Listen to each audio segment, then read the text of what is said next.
What's good, YouTubers and YouTubex? This is JBsports back again with another one. Tomorrow night, the Charlo twins will headline their first pay-per-view on Showtime. Both brothers are in very competitive matches as Jamal Charlo puts his WBC middleweight title on the line against Sergey Devranchenko, and Jamal Charlo fights a unification matchup versus Jason Rosario, where his WBC title will be on the line, and also Rosario's IBF and WBA title will be on the line. These are two terrific matchups, and it should be very, very compelling matchups for the fans to watch tomorrow night on Showtime pay-per-view. Now I'm going to break down the first fight, and that's going to be Jamal Charlo versus Sergey Delvachenko. Jamal Charlo, the key to him to win this fight is to use the jab. He's got one of the best jabs in boxing, a very stiff jab. He's got to constantly hit Sergey Delvachenko with that jab to make Sergey Delvachenko reset. The uppercut's going to be another key punch for Jamal Charlo to land. He's got to land that uppercut and do damage with that uppercut. He's got one of the best uppercuts in boxing outside of Anthony Joshua in the heavyweight division. Now, Sergey Devranchenko has got to get inside that jab and go to the body. He's a very good body puncher, very good body puncher. He did a lot of damage in the Triple G fight, a fight that a lot of people thought he won. And I think this fight is going to come down to Sergey Devranchenko cannot get backed up. If he's backing up in this fight, the fight is over.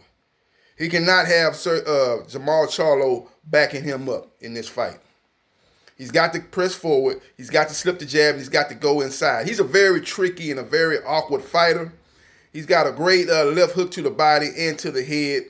He's got a good overhand right. He's got a good left jab. But Jamal Charlo's jab is much better and much more stiffer and much more sharper than Sergey Devranchenko. Sergey Devranchenko is more like a sneaky jab he likes to use. A real quick, sneaky, snapping jab. Jamal Charlo's jab is very stiff. It's almost like a punch. He's got the best jab in boxing, in my opinion. Very stiff and strong jab. Jamal Charlo is a guy that does everything very, very good. Very, very good. B plus in everything. Not A in anything outside of the jab, in my opinion, but B plus in everything else. He does a good job of controlling real estate in the ring. He does a good job, but when he's trying to press forward, he doesn't constantly just come at a person through the front door. He likes to look around the house as a thief does. You know, some thieves, they kick in the front door and come in and rob you. Other thieves, they say, okay, let me go around here to the side door. Let me go around here to the back window and let me get inside the house. And that's what Jamal Charlo does. He does a good job of slowly but surely closing the distance of his opponent. He doesn't always just try to come in, you know, like a Mike Tyson. I'm coming in through the front door and I'm throwing power punches. There ain't nothing you can do about it. Jamal Charlo says, now I'm going to slowly but surely each round close the distance. And eventually I'm going to get close enough where I can land my shots and get my shots off. And Jamal Charlo does a good job of that. But I think the difference in this fight is going to be Jamal Charlo's jab, as I stated earlier. I think the jab is going to be the key for him winning this fight. The jab and the uppercut. And I just think his main weapon or main attribute in this fight is to back Sergey Devranchenko up. He's got to back him up. Now, if he is fighting a Daniel Jacobs style of fight with the way Jacobs fought Devranchenko, where he kind of let Devranchenko back him up and he fought a lot of that fight off the ropes, it's going to be a tough fight. It's going to be a close fight. I think Jamal Charlo could win a fight like that, you know, getting backed up and him using his jab and using his combinations and using his counter-punching abilities. I think he can win that fight, but it's going to be a real close fight, and it's going to be a fight where Devranchenko and his team can say, man, they just gave it to Jamal Charlo because he's with Al Heyman. This is Al Heyman promoted card, and he got the decision. We got messed over once again, just like the Triple G fight. They going to go to that card that they pulled when they fought Triple G. And that's going to be the key to this fight, man. But as far as Sergey Devranchenko goes, he's got to get inside. He cannot get backed up in this fight. He's got to get inside. He's got to go to the body. He's got to use his left jab. He's got to use his body punches. And he's got to slowly but surely break down Jamal Charlo similar to what he did against Triple G. He was able to really back Triple G up later on in that fight with a good, strong body shot. He had Triple G on the ropes, and I had never seen Triple G back up as much as he did in the Sergey Devranchenko fight. I saw that in the Canelo rematch with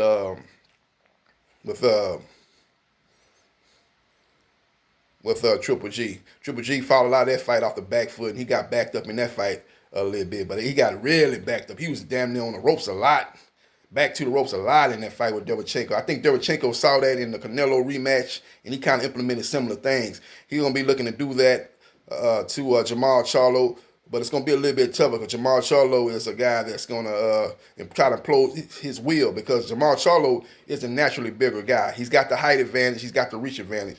So I think he's going to really try to back Devranchenko up. He's not going to try to fight him like Daniel Jacobs fought him. He's not going to try to fight off the back foot. I think he's going to try to put on a dominant performance and try to make a statement, be one of the few guys, or maybe the only guy, to stop Sergey Devranchenko in this particular matchup. It should be a good fight. I'm looking for Jamal Charlo to win a unanimous decision in this fight. The jab is going to be the key. I think that's going to be the main weapon that he's going to use to outpoint a very tricky and very awkward Sergey Devranchenko. Now let's go to his brother Jamal Charlo. My mistake. Jamal Charlo versus Jason Rosario. Now this fight here, unlike that first fight, well, I think it's like 70-30.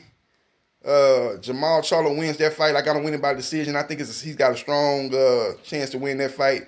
He should be the clear favorite in the fight with Sergey Devranchenko. This fight here with Jamal Charlo versus Jason Rosario, this is a 50-50 fight. This is a 50-50 fight, man. This ain't no...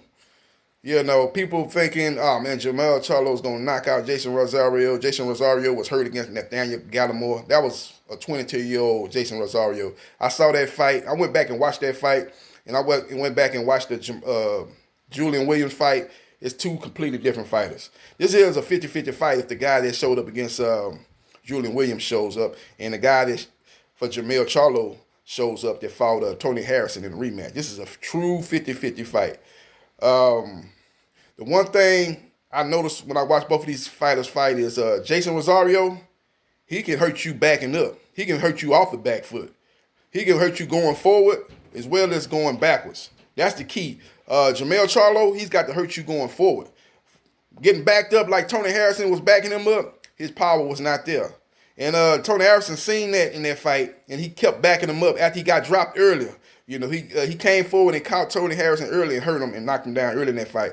And then when Tony Harrison got back up off the first knockdown, he started pressing forward, and he immediately started backing up Jamal Charlo. Jamal Charlo was a fish out of water. He could not fight backing up. His power was evaporated going backwards. Now, Jason Rosario can not only hurt you going forward, but hurt you going backwards. The key to this fight is, in that Julian Williams fight, Rosario got caught with some big shots early in that fight. He was able to withstand them punches. He cannot get caught with them shots against Jamal Charlo. This is going to be one of them fights where it's a 50-50 fight, but Jason Rosario could get clipped early in the first half of that fight and get knocked out and get stopped if he's not careful. He can't take them shots. He's got to tighten up his defense, because them punches Julian Williams was hitting him with early, he can't take them type of shots with Jamal Charlo. Jamal Charlo got power in both hands. Got a good jab. He's a seek and destroy type of fighter. He's what you call a boxer puncher. He's a similar style to Errol Spence Jr. They have the same training, Derrick James, so they fight similar. But the difference is Jamal Charlo has more power than Errol Spence Jr. Errol Spence Jr. is a more devastating body puncher. He's a more consistent fighter going forward. But Jamal Charlo has more power. And Jamal Charlo is going to have to catch him early. If he don't catch him early and this fight gets later on in the fight, and if Jason Rosario is able to back up Jamal Charlo like Tony Harrison was, it's going to be problems for Jamal Charlo, because unlike Tony Harrison, who has decent power, Jason Rosario has more power. Jason Rosario is the naturally bigger guy in this fight. Both guys are pretty big for this weight, but Jason Rosario, is quiet as kept, is probably one of the, outside of Jared Hurd, is probably the biggest junior middleweight in that division outside of Jared Hurd. Jared Hurd is probably the only guy that's bigger than Jason Rosario. It's going to be real interesting to see how Jamal Charlo handles fighting a naturally bigger guy. You know, he's been in there with Tony Harrison, with Jamel Charlo and Tony Harrison were close to the same size. He's been in there with other junior middleweights, but he's never went in there with a guy that's a naturally bigger guy. It's going to be interesting to see what happens. But he's got to use his jab. He's got to push forward early. He's got to try to get his shots off earlier when Jason Rosario is not quite as warmed up as he is, and try to catch him with a shot with the right hand or either the left hand. And he might be able to get early success and maybe get a stoppage early in this fight. That's going to be the key. The longer this fight goes, the more problems, in my opinion, Jamel Charlo is going to have. He still can win the fight, just like he won the Tony Harrison fight. He had problems in that fight. He was losing that fight, in my opinion, a rematch, before he was able to get that knockdown. So he does carry his power throughout the fight. His power doesn't seem to diminish as the fight goes on. But at the same time, when you fighting a guy like Jason Rosario, once he gets warmed up, it's basically a firefight. It's a fist fight. It's a shootout. It's going to come down to who gets clipped first. And one thing about Jamel Charlo in the Tony Harrison fight, he took a lot of shots in the first half and even in the second half. And he seemed to be, he wasn't hurt in the fight, but he seemed to be kind of lost as far as what was going on in that fight. As Tony Harrison was backing him up, he was hitting him with good shots. He was going to the body, going up top. He was basically being the boss in that ring. And Jamel Charlo, like he didn't have no answers. But give Jamel Charlo credit, because when he saw that Tony Harrison got tired and lost focus, he went in for the kill and got the knockout. Now, Jason Rosario is not going to afford him that opportunity. Jason Rosario is going to keep on throwing punches. Jason Rosario, I don't see him getting tired as that fight goes on like Tony Harrison did. I don't see Jason Rosario losing focus as Tony Harrison goes. So this fight is a very multi-layered type of fight. It could go a lot of different ways. It could end early via knockout by Jamel Charlo, or it could end in the middle of the round via Jason Rosario if Jamel Charlo allows him to back him up and allow him to get off his power shots. Or it could end late as Jamel Charlo's power carries throughout that fight. He can catch him with something late. Or it could even go to the decision. And Jason Rosario could win the decision, as he could take over in the second half of the fight with his volume and hard punches, and Jamel Charlo just being lost, backing up, and him not, that being Jason Rosario losing focus and losing stamina, just dominate the second half of that fight and win that fight on the decision. So it's going to be a very, very tough fight to predict. It's a true 50-50 fight. It's going to be hard to prognosticate who's going to win this fight, but I'm going to go with Jamel Charlo. I'm going to go with him in this fight. I think he's going to have to, but I'm going to put it like this. He's got to get him out of there inside the first 7 rounds. He's got to get Jason Rosario out of there in the first 7 rounds. If he can do that, I got him winning the fight by 6-round knockout. 6-round knockout. I think he knocks out Jason Rosario inside 6 rounds. But I'm going to throw a caveat to you. If this fight goes into the second half of the fight, it's a 50-50 fight. It can go either way. Jason Rosario can get a stoppage. As I don't see him knocking out Jamel Charlo, but I can see him possibly stopping Jamel Charlo. That Jamel Charlo will not have any answers, as he's constantly getting backed up and he's landing power shots and getting beat, and he doesn't answer back, and the referee jumps in and stops the fight in the mid to late part of that fight. I can see that scenario playing out too. And also I can see Jamel Charlo winning. The thing about it is I really can't see Jamel Charlo knocking him out late, actually. I can't see him because the fight, like I said, I don't see Jason Rosario losing focus and getting tired. So Jamel Charlo's got to win this fight early. I think he's got to win this fight early. The later this fight goes, I think Jason Rosario starts taking over this fight, man. I think he can punch going forward. He can punch off the back foot. He's got he just got more versatility to his game as far as getting his power shots off. Jamel Charlo, the only way he get his power shots off is going forward. Backing up, he can't throw power punches backing up. Jason Rosario can punch hard going forward and backing up. So actually, if Jamel Charlo is coming toward him, Jason Rosario is a dangerous opponent at that point too. Also, him going forward. So it's going to be a very, very interesting matchup. I'm from H-Town, so I'm pulling for the hometown fighter and Jamel Charlo. I got Jamel Charlo by Let me put it to you like this. I said 6-round knockout. I'm going to add 1 round to it. Sorry about that. I'm going to add 1 round to it. I got Jamal Charlo by 7th round knockout over Jason Rosario. Become the WBA, IBF, and WBO junior middleweight champion. Let me know what you think in the comment section about these 2 fights. It's going to be a great matchup. You got 6 fights, 5 title fights on this card. You got the fight starting at 6 o'clock. You got the Jamal Charlo headline card, as he's going to be the headline. And then after that, you got his little brother, little baby twin brother. If you can have a twin brother, but it seems like to me he's the baby brother of the two, Jamal. Then you got the Jamal Charlo fighting in the second card as he headlines 3-fight card against Jason Rosario out of Dominican Republic, and he's to be looking to bring those belts back to the Dominican Republic and stake his claim as the best or the greatest Dominican Republican fighter in the history of boxing.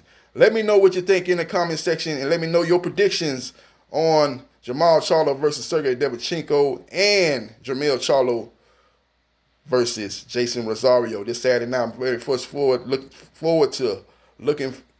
much looking forward to these 2 fights. Let me know what you think in the comment section. This is JB Sports, the man, the myth, the legend. I holla.